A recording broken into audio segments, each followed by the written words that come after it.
Thank you very much. What I want to talk to you about tonight is how to have a better sex life.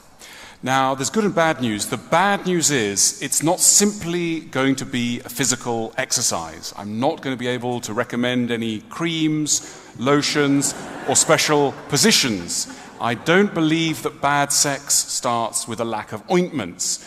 I think, unfortunately, it starts in your head. And even though we think that we think a lot about sex, we perhaps don't think about it enough or not in the right ways. I want to start by asking what makes something sexy, as it were. Before we're looking at the problems that sex gives us, let's consider what makes something sexy. Why are certain moments, situations, positions especially sexy? I think it has to do with loneliness. For most of our lives, we are isolated, alienated, lonely creatures who do not find an echo to some of our deepest needs in the people around us. We inhabit large, anonymous cities, and then suddenly, sometimes something miraculous happens. Someone allows you deep into their mouth. You can put your tongue right at the top of their upper molars. You can sniff around, and it's wonderful. Now, it's revolting as well when we talk about it. Nothing that is sexy is not also, with the wrong person, revolting. That's the point. It's sexy precisely because it's private, because it's a miniature utopia that you're creating with someone. Think of oral sex. In oral sex, the dirty, poisoned, soiled side of you is, as it were, welcomed by another person. You are no longer just dirty. The dirty becomes clean. Sex symbolically cleanses us. Another person accepts us, the whole of us, and that is a miraculously exciting thing. It's exciting, we call it, it's a turn-on, it's sexy, but it's deeper than that. It's psychologically enriching, it makes us feel fully human. Think of violence within relationships. Within loving relationships, people will hit each other, scratch each other's backs, call each other names, pull each other's hair. What's going on there? Trust. Weirdly, it's trust. It takes a lot of trust within a loving relationship to allow one person to hit another.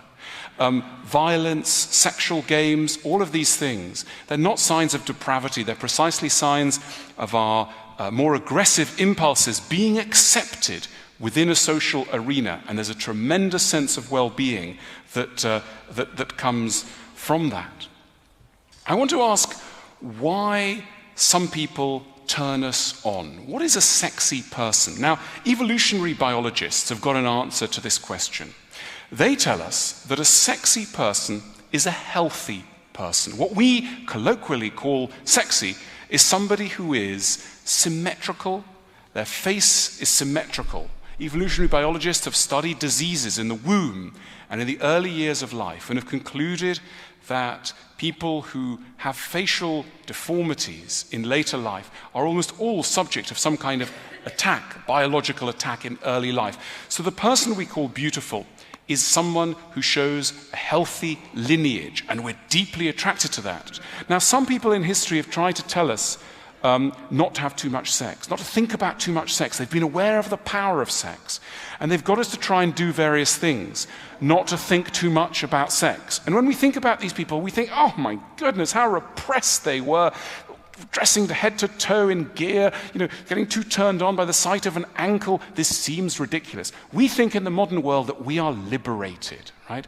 And that we don't need to worry too much about the physical and about the erotic and about sex, because it doesn't really matter what you're looking at. You can be thinking about, microbiology or the fate of human beings. You're not going to be distracted by certain visual images. These things are not going to put you off. You're not going to change your priorities just because there's somebody sunbathing semi-naked next to you. Grow up.